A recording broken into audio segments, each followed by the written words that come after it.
Good morning, everybody. How wonderful to see you today. One moment. There we go. Perfect.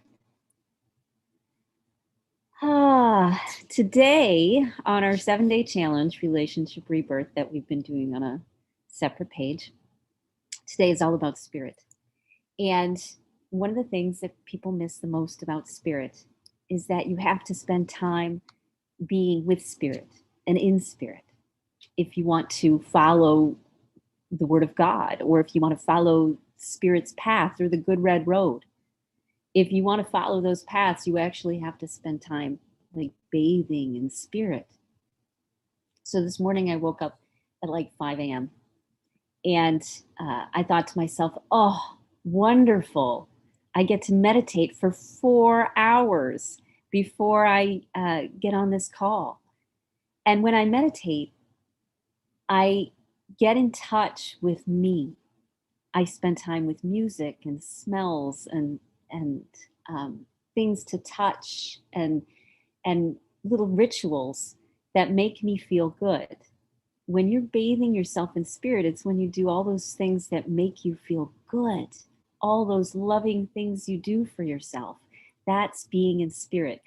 And no one can tell you what that looks like, but it's you taking time to love you. And the more I do that, the more I have wonderful life lessons.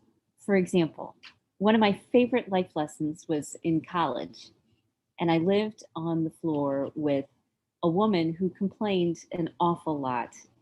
And whenever we would communicate, if I said, she'd ask how you're doing, and I'd say, oh, my stomach's bothering me a little bit. She'd say, oh, I know how that feels. I just, when my stomach was bothering me, and it became a thing. And I saw myself in the other person. And because I saw myself in her, I said, oh, that's me. What a blessing. Because I can change now that I know, now that I see something different. So we get what we call in. And when we feel that we only want to feel better, or we only want to get just enough to pay the bills, or we only want to get just through this day. I just want to get by. I just want to get by, have nobody bother me. When we dream small like that, when we think that's all we're blessed to have, all we're allowed to have, all we deserve to have, then that's all our mind and our body and our spirit moves towards. That's all. It's low expectations of ourselves because we're miracles. And when we realize that we have the capability of creating anything that we want, and by planting our flag in the ground and believing that we are abundant and giving from that abundance and generosity, giving from that place of questioning and curiosity. I had a mastermind earlier this week that I'm in charge of, that I facilitate. And we just started. And there was a conversation in the group while we were all on Zoom. And I'm supposed to be the leader. And someone felt like they were taking the power, and I felt threatened. And I laughed, and we just worked our way through it. And I realized that this was just her personality. She doesn't want to be the leader. She's got too many other things going on. I don't want to be the leader half the time. Which is why we come together in community. So when we put down our prejudices, when we put down the things that we believe about ourselves, when we believe that we don't deserve more than to get by because that's all we want. I just want to get by. That's all I want. As if we're speaking somehow in humility, as if we're being humble. What we're doing is we're not recognizing the magnificence and the miracles of the gods that we are, of the gods and goddesses that we are. We aren't recognizing that.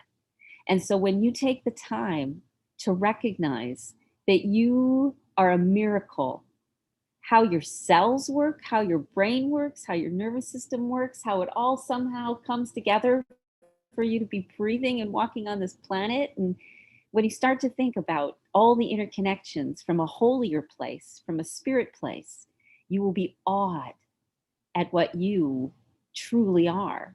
And when we embrace what we truly are, which are meaning makers, which are reality creators, where did this lamp come from? Where did the picture come from? Where did the statue come from? Where did the Japanese woman come from? Where did the photo come from? It came from us. Somewhere, someone created a camera, created film, created picture frames, created art. It came from us. We're creators. And so when we walk into the world, and I hope that you do today, with all of the blessings in the copy above, that you are abundant, we are free, we are generous, we are open-minded, we are connectors, we are lovers. When we embrace that's who we are at our core, that's when you know spirit. And that's when you realize who you truly are. So I hope you feel blessed today. I do on our Spirit Day. And Jenny and I will be here this evening at 4:45. We do a big group one for all of our friends and family on Facebook. And so Jenny and I will be 4:45 Central Standard Time. And we'll talk about spirit from a psychic's perspective. Have a great day. I'll see you at 9:45. And we'll be talking to Jane, the psychic. Oh my God. I love Jane. She's psychic. She's the astrologer. She's the pyramid lady.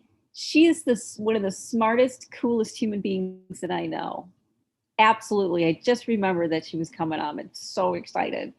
So we're going to have a great conversation. 9:45, 15, 24 minutes.